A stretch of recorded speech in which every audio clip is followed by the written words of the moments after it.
Hello everyone, welcome to next level. Next level YouTube ఛానల్లో concept through questions అనేది discuss చేస్తున్నాను.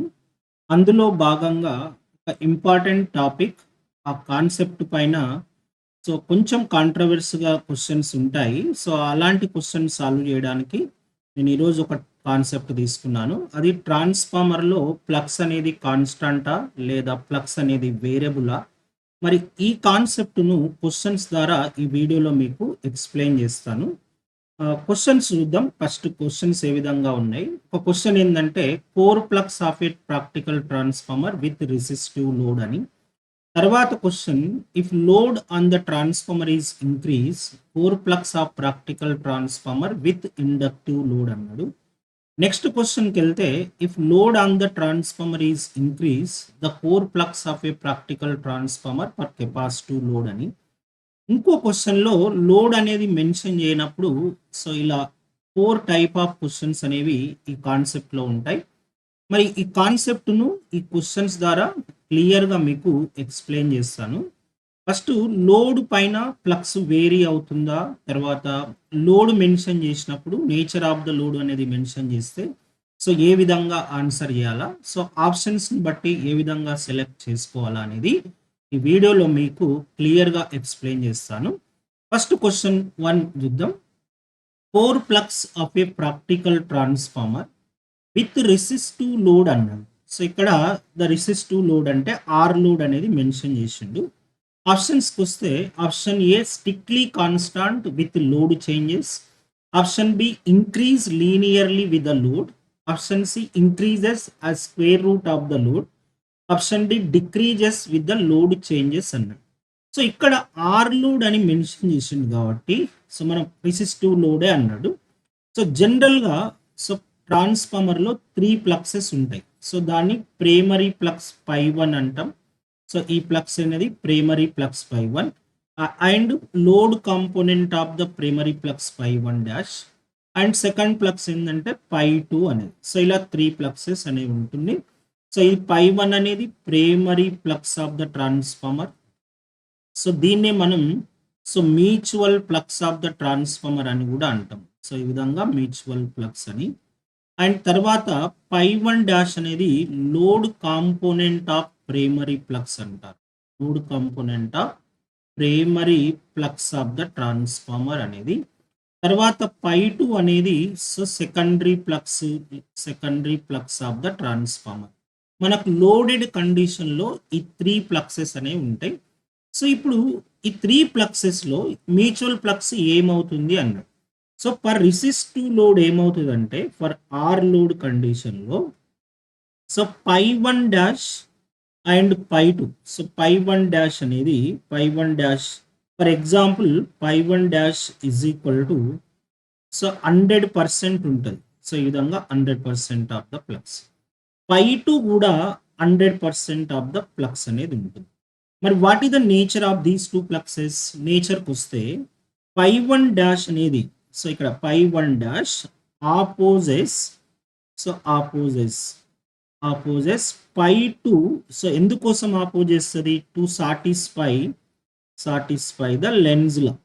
Lens లాను satisfy చేయడానికి Φ1 డాష్ దీని అర్థం ఏంది? 100% of Φ1 dash opposes 100% of the Φ2. It means 100% of Φ1 dash అనేది 100% ఆఫ్ Φ2ను ఆపోజ్ చేస్తుంది and cancelled each other. Net flux అనేది and this Φ1 dash and Φ2 Φ2 are cancelled. This cancel each other. రెండు కూడా క్యాన్సల్ అయిపోతాయి. ఎప్పుడైతే క్యాన్సల్ అయినా అనుకోండి, క్యాన్సల్ అయితే రిమైనింగ్ ఫ్లక్స్ ఏం మిగులుతుంది? రిమైనింగ్ ఫ్లక్స్ అనేది రిమైనింగ్ ఫ్లక్స్ ఇలా ఫ్లక్స్ అనేది Φ1 ఫ్లక్సే ఉంటుంది. ఇది మనకు జనరల్‌గా రెసిస్టివ్ లోడ్ దగ్గర ఇలా. ఇప్పుడు ఈ ఆన్సర్ ఏంటి? రెసిస్టివ్ లోడ్ అని క్వెషన్‌లో మెన్షన్ చేసినప్పుడు ఆన్సర్ అయితే స్ట్రిక్ట్‌లీ కాన్స్టాంట్ అనేది ఆన్సర్. ఈ క్వెషన్ చాలా ఈజీ. ఇప్పుడు ఈ క్వెషన్ కాకుండా రెసిస్టివ్ లోడ్ కాకుండా ఒకవేళ ఇండక్టివ్ లోడ్ అని మెన్షన్ చేసినప్పుడు దాన్ని ఏ విధంగా ఆన్సర్ చేయాలి చూడండి. If load on the transformer is increase, the core flux of a practical transformer with inductive load అన్నారు. సో ప్రాక్టికల్ ట్రాన్స్ఫార్మర్ కు inductive. So option strictly constant, increase slightly, decrease slightly, increases అని. మరి ఈ విధంగా ఇది ఎలా ఆన్సర్ చేయాలి అని అంటే చూడండి, నేను ఇండక్టివ్ లోడ్ యొక్క ప్రాపర్టీస్ తీసుకుందాం. సో ఇండక్టివ్ లోడ్ అంటే సో జనరల్గా ఏం చేస్తుంది ఇండక్టివ్ లోడ్ అనేది చూసుకున్నట్లయితే nature of the load. So it draws the active power P and also the reactive power Q1. ఓకేనా. మరి యాక్టివ్ పవర్ను డ్రా చేయడానికి, so that means to deliver the active power to the load. So to deliver the active power to load ఒక ఏం చేస్తుందంటే transformer draws so I1 dash current, so current I1 dash from ఒక source నుంచి ఈ కరెంట్ను draw చేస్తుంది.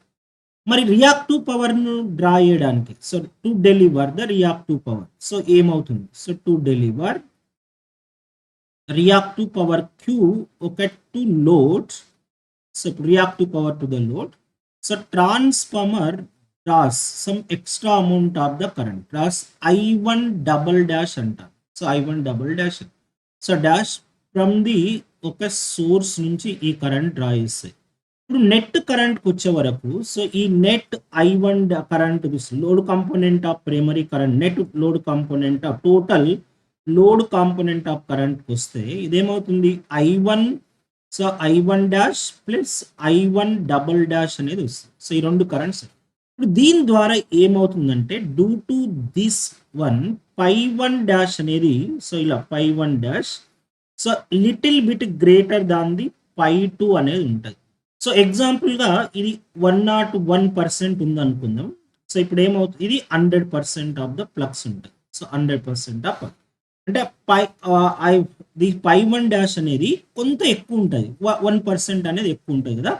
చూడండి according to Lenz law, so 100% of the Φ1 dash, 100% of the Φ1 dash opposes 100% of ఒక Φ2ను ఆపోజ్ చేస్తుంది. So opposes to satisfy the Lenz law. So cancel each other కదా. సో రెండు కూడా క్యాన్సల్ అయిపోతాయి. So cancel. మరి రిమైనింగ్ ఫ్లక్స్ తీసుకుంటే remaining 1% of the Φ1 dash ఏమవుతుంది, 1% ఆఫ్ Φ1 డాష్ అనేది so in phase with the existing flux ఉంటుంది. So in phase with so primary flux Φ1 తోని ఉంటుంది. సో ప్రైమరీ ఫ్లక్స్ తోని ఇన్ పేస్ ఉంటుంది. అప్పుడు నెట్ ఫ్లక్స్ ఏమవుతుంది చెప్పండి, ట్రాన్స్ఫార్మర్లో నెట్ ఫ్లక్స్ అనేది the mutual flux Φ1 plus 1% of so Φ1 dash ఉంది. అప్పుడు సో దీన్ని బట్టి ఏమొచ్చు, ద లిటిల్ బిట్ అనేది so increases or somewhat increase అంటాం. సమ్ వాట్ ద ఇంక్రీజ్, ఒక కొంత పర్సెంట్ అనేది ఇంక్రీజ్ అవుతూ ఉంటుంది. సో అప్పుడు ఎట్లా ఆన్సర్ చేయాలి, ఇక్కడ చూడండి స్ట్రిక్ట్లీ కాన్స్టెంట్ అని మెన్షన్ చేసింది. నువ్వు ఇక్కడ రెసిస్టివ్ లోడ్ ఉన్నప్పుడు మాత్రమే స్ట్రిక్ట్లీ కాన్స్టెంట్. ఒకవేళ ఇండక్టివ్ లోడ్ ఇచ్చింది అనుకోండి, అప్పుడు ఏమవుతుంది, సో ఈ ఆప్షన్ అనేది కరెక్ట్ కాదు. సో ఇక్కడ మిస్టేక్ చేసే ఛాన్సెస్ ఎక్కువగా ఉంటుంది. సో నెక్స్ట్ ఆప్షన్కి వెళ్తే, సో ఇక్కడ నెక్స్ట్ ఆప్షన్ ఏమి ఇచ్చిందంటే సో ఇంక్రీజ్ అనేది, సో ఆప్షన్ ఇది ఇంక్రీజ్ స్లైట్లీ, ఆప్షన్ బి అనేది option B decrease slightly, option D అనేది డిక్రీజెస్ అన్నది. ఇప్పుడు ఎట్లా ఆన్సర్ చేస్తాం, ఇది ఆన్సర్ ఏంటంటే ఆప్షన్ బి అనేది కరెక్ట్. ఓకే. సో ఈ విధంగా మనం చెప్పొచ్చు. అంటే ఒకవేళ Φ1 ఫ్లక్స్ అనేది ఒకవేళ కండిషన్లో ఇలా ఇచ్చిన అనుకోండి, Φ1 అనేది 1 వెబర్ ఆఫ్ ఫ్లక్స్ ఉంటే, సో అప్పుడు ఈ లోడ్ కండిషన్లో ఇండక్టివ్ లోడ్ దగ్గర ఏమవుతుందంటే ఫర్ ఎల్ లోడ్కి ఏమవుతుంది, ఎల్ లోడ్కు సో ఈ నెట్ ఫ్లక్స్ ఏమొస్తుందంటే 1.01 వెబర్స్ అనేది కొంత ఇంక్రీజ్ అవుతుంది లిటిల్ బిట్. సో మనం జనరల్ చెప్పేటప్పుడు ఫ్లక్స్ అనేది కాన్స్టెంట్ అంటాం. పర్టికులర్గా లోడ్ మెన్షన్ చేసినప్పుడు మాత్రం ఇలా ఆప్షన్స్ ఇస్తే ఈ ఆప్షన్ అనేది సో కరెక్ట్ కాదు. ఓకే. అండ్ నెక్స్ట్ క్వశ్చన్కి వెళ్దాం. Question number 3. If load on the transformer is increase the core flux of a practical transformer with the capacitive load అన్నాడు. సో మరి నేచర్ ఆఫ్ కెపాసిటీ దీని యొక్క ప్రాపర్టీస్కి వెళ్తే it draws it draws the active power. So active power P, and so delivers so that means it absorbs అన్నట్టు. So it absorbs active power, and delivers the reactive power Q1. ఇప్పుడు ఈ దీన్ని observe చేయడానికి మనకి ఏం చేస్తాయి I1 current. So due to reactive power, so ఇక్కడ చూసుకుంటే so due to Q deliver వల్ల సో డెలివర్డ్, సో ఇప్పుడు ఏమవుతుందంటే సో ఈ నెట్ I1 డాష్ అనేది లిటిల్ బిట్ ఒక పై1 డాష్కి వెళ్దాం.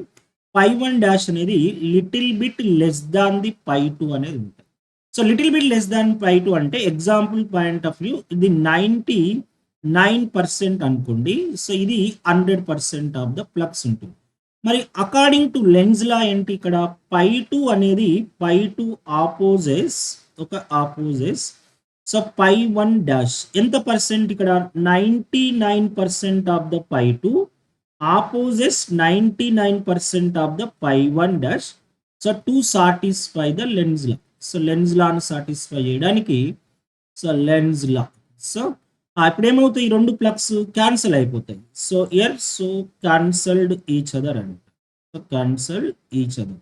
మరి రిమైనింగ్ ప్లగ్స్ ఏమున్నది పై1. సో రిమైనింగ్ ప్లగ్స్ రిమైనింగ్ పై1% ఆఫ్ 1% ఆఫ్ ద పై2 ఉంది కదా.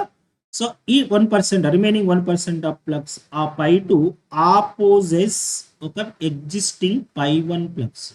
So net flux in the transformer ఏమవుతుందంటే లిటిల్ బిట్ అనేది డిక్రీజ్ అవుతుంది. సో ఇది లిటిల్ బిట్ లేదా సమ్వాట్ అనేది డిక్రీజ్ అవుతుంది. సో ఇలా somewhat or little bit. So ఏంటండి ఆప్షన్ సి అనేది కరెక్ట్. సో ఈ విధంగా మనం ఆన్సర్ ఇవ్వాలి. So option C. So decreases slightly అని అంటే నువ్వు పర్టికులర్గా లోడ్ మెన్షన్ చేసినప్పుడు ఈ స్ట్రిక్ట్లీ కాన్స్టెంట్ అంటే ట్రాన్స్ఫార్మర్లో ప్లక్స్ కాన్స్టెంట్ అనేది జనరలైజ్డ్ స్టేట్మెంట్. ఒకవేళ నీకు load nature of the load mention చేసినప్పుడు ఈ ఆప్షన్ అనేది కరెక్ట్ కాదు. సో ఆప్షన్ సి అనేది కరెక్ట్. అండ్ నెక్స్ట్ క్వశ్చన్కి వెళ్దాం. Question number 4. If load on the transformer is increase the core plugs of the practical transformer with load changes అన్నది. మరి ఆప్షన్లో strictly constant, increase slightly, decrease slightly and decreases అని అన్నది. మరి ఈ క్వశ్చన్కు మిగతా క్వశ్చన్స్కి ఏంటంటే ఇక్కడ నేచర్ ఆఫ్ ద లోడ్ అనేది ఇవ్వలేదు. So here nature of the load load is not mentioned. So not mention in the question. ఎప్పుడైతే మెన్షన్ చేయలేదో అప్పుడు ఏమనుకోవాలంటే సో మ్యూచువల్ ప్లగ్స్ తీసుకుంటే π1 is equal to phi maximum the sine omega T కదా, sine omega T అన్నప్పుడు ఈ flux in the transformer. So ఈ flux అనేది π1 flux is independent of the load current అని చెప్తాం. సో ఈ విధంగా మనం so independent of load current, ఒక load current or load variation అని. సో లోడ్ వేరియేషన్ పైన డిపెండ్ కాదు అని అన్నప్పుడు నువ్వు ఏ లోడ్ మెన్షన్ చేయనప్పుడు మనం జనరలైజ్డ్ స్టేట్మెంట్ చెప్పొచ్చు. అంటే flux in the transformer is a time varying nature of the flux, but its magnitude is independent of the load current or load variation. అందుకని మనం transformer is set to be ఏమంటాం, transformer is set to be constant flux device అంటాం. Constant so flux device. So ఇప్పుడు మనం exam వరకు తీసుకున్నప్పుడు చూస్తే ఇక్కడ డిఫరెంట్ వేరియేషన్లో నేను క్వశ్చన్ తీసుకున్నాను. ఒకటి ఒకలా రెసిస్టివ్ లోడ్ ఉన్నప్పుడు ప్లగ్స్ ఏమవుతుంది, రెసిస్టివ్ లోడ్ ఉన్నప్పుడు స్ట్రిక్ట్లీ కాన్స్టాంట్ ఉంటుంది. ఇండక్టివ్ లోడ్ అని పర్టికులర్గా మెన్షన్ చేస్తే అప్పుడు ఏమవుతుంది, మ్యూచువల్ ప్లగ్స్ అనేది లిటిల్ బిట్ ఇంక్రీజ్ అవుతుంది. కెపాసిటివ్ లోడ్ అని మెన్షన్ చేస్తే the mutual plugs with load changes compare చేస్తే అప్పుడు మ్యూచువల్ ప్లగ్స్ లిటిల్ బిట్ అనేది డిక్రీజ్ అవుతుంది. కానీ ఏ లోడ్ మెన్షన్ చేయకుండా ఇచ్చినప్పుడు ఆప్షన్ ఏమవుతుందంటే స్ట్రిక్ట్లీ కాన్స్టెంట్ అని చెప్పొచ్చు. సో ఈ విధంగా మనకు లోడ్ మెన్షన్ చేస్తాడు. ఎప్పుడు కూడా మనం ఇప్పటి వరకు మనం బీటెక్ లెవెల్లో చదివేది ఏంటంటే operation of the transformer under loaded condition అని చదువుతాం. ఆ లోడెడ్ కండిషన్ అనేది మనం ఏ విధంగా తీసుకుంటాం, ఓన్లీ రెసిస్టివ్ లోడ్ పైన మామూలుగానే తీసుకుంటాం. పర్టికులర్గా operation of the transformer with resistive load operation of the transformer with inductive load, operation of the transformer with capacitive load అనేది. సో ఆ టాపిక్ వెళ్ళినప్పుడే ఇప్పుడు మనకి ఈ విధంగా ఆప్షన్స్ ఇస్తాడు. సో అలా కాకుండా ఆప్షన్స్లో ఇక్కడ ఇంకొక మనకు డౌట్ వస్తుంది, సార్ ఒకవేళ స్ట్రిక్ట్లీ కానీ మెన్షన్ చేయకుండా just increase decrease remain same అని అంటే అలా చేయకూడదు. Only increase slightly decrease slightly అని మెన్షన్ చేసినప్పుడు మాత్రమే తీసుకోవాలి. సపోజ్ ఇక్కడ ఆప్షన్స్లో, సో ఇది ఆప్షన్ ఏ కాన్స్టాంట్, తర్వాత ఆప్షన్ బి ఇంక్రీజ్, సో ఇదే క్వశ్చన్కి option B increase, option C decrease and option D, so ఇక్కడ ఐదర్ ఇంక్రీజ్ ఆర్ డిక్రీజ్ అన్నాడు అనుకో ఈ విధంగా ఇచ్చినప్పుడు. సో ఈ విధంగా ఇచ్చినప్పుడు ఆప్షన్స్ ఏం తీసుకోవాలా, ఆప్షన్ ఏ అనేదే కరెక్ట్. ఓకేనా. మరి ఇక్కడ కూడా క్వశ్చన్లో, సో ఇప్పుడు ఒకవేళ ఆప్షన్స్ ఈ విధంగా ఇచ్చిండు, option A increase, option B decrease, option C decrease or constant, తర్వాత option D either increase or decrease రండి. సో ఇక్కడ ఇలా ఇవ్వకుండా ఆప్షన్స్ ఇదే క్వశ్చన్కి ఇలా ఇచ్చినప్పుడు మనం సి అనేది తీసుకోవాలి. డిక్రిమెంట్ అవుతుందని చెప్పకూడదు. సో ఆప్షన్లో ఎప్పుడు కూడా స్లైట్లీ డిక్రీజ్ అన్న, సమ్వాట్ డిక్రీజ్ అన్న, లేకపోతే ఈ స్లైట్లీ ఇంక్రీజ్ అని, somewhat increase or little bit increase, ఇలా ఫ్రాక్షన్లో ఇంక్రీజ్ కావడం. సో అలా ఇచ్చినప్పుడు మాత్రమే మనం ఆన్సర్ అనేది సెలెక్ట్ చేసుకోవాలి. సో ఈ కాన్సెప్ట్ ఈ క్వశ్చన్స్ ద్వారా క్లియర్ అయిందని మీకు అనుకుంటాను. సో ఈ వీడియోను మీరు లైక్ చేయకపోతే లైక్ చేయండి, అదేవిధంగా ఎవరికి మీకు తెలిసిన వాళ్ళకు ఈ వీడియోను షేర్ చేయండి. ఓకేనా. అండ్ నెక్స్ట్కి వస్తే, సో నెక్స్ట్ లెవెల్లో న్యూ బ్యాచ్ అనేది అనౌన్స్ చేసాం. న్యూ బ్యాచ్ ఫర్ ఏఈ, ఏడబ్ల్ఈ అండ్ గేట్. సో మీరు ఏఈకి జాయిన్ అయినా, ఏడబ్ల్ఈకి జాయిన్ అయినా, గేట్కి జాయిన్ అయినా, సో న్యూ బ్యాచ్ అనేది 22/6/2026 అనేది నెక్స్ట్ మండే నుంచి న్యూ బ్యాచ్ స్టార్ట్ అవుతుంది. అది సబ్జెక్ట్ ఏంటంటే induction machine. So transformer complete అయింది ఎలక్ట్రికల్ మిషన్లో. సో ట్రాన్స్ఫార్మర్ కంప్లీట్ అవుతుంది, లాస్ట్ టాపిక్స్ ఉన్నాయి. సో నెక్స్ట్ సాటర్డే వరకు కంప్లీట్ అవుతుంది. తర్వాత మండే నుంచి న్యూ బ్యాచ్ అనేది స్టార్ట్ అవుతుంది. మండే అది సబ్జెక్ట్ ఏంటంటే ఇండక్షన్ మిషన్. సో మనకు జనరల్గా ఇండక్షన్ మిషన్ ఏఈఏడబ్ల్యూలో ఎన్ని మార్క్స్ వస్తాయంటే, సో 4 to 5 మార్క్స్ అనేది మనం ఎక్స్పెక్ట్ చేయొచ్చు. ఇండక్షన్ మిషన్ నుంచి 4 to 5 మార్క్స్ ఈ విధంగా ఎక్స్పెక్ట్ చేయొచ్చు. సో మీరు ఇండక్షన్ మిషన్ నుంచి జాయిన్ అయినా కూడా సో మీకు క్లియర్గా అర్థమవుతుంది. సో మనకు మిషన్లో 4 పార్ట్స్ ఉంటాయి. ఒకటి transformer, induction machine, DC machine and synchronous machine. So ఈ 4 పార్ట్స్లో రెండవ పార్ట్ అయినటువంటి ఇండక్షన్ మిషన్ అనేది మండే నుంచి స్టార్ట్ అవుతుంది. సో ఇంకా మీకు బ్యాచ్ గురించి ఇంకా ఏమైనా తెలుసుకోవాలనుకుంటే ఇక్కడ కనిపిస్తున్న నెంబర్కి కాల్ చేయండి. So number 9705861196. ఓకే. సో ఇది కాన్సెప్ట్ మనం డిస్కస్ చేసాం. ట్రాన్స్ఫార్మర్లో ఫ్లక్స్ అనేది కాన్స్టాంటా వేరియబుల్ అంటే మనం ఏం చెప్పాలి దానికి, ద ట్రాన్స్ఫార్మర్లో ఫ్లక్స్ అనేది కాన్స్టాంటే, కానీ nature of the load mention చేసినప్పుడు లిటిల్ బిట్ అనేది వేరియేషన్ అనేది ఉంటుంది. అది nature of the load mention చేస్తేనే పర్టికులర్గా. ఓకే. మళ్ళీ మరొక వీడియోలో ఇలాంటి ఒక టాపిక్ తీసుకొని మనం కాన్సెప్ట్ త్రూ క్వశ్చన్స్ ద్వారా ఎక్స్ప్లెయిన్ చేస్తాం. సో మీకు అర్థమైంది అనుకుంటాను. Thank you very much.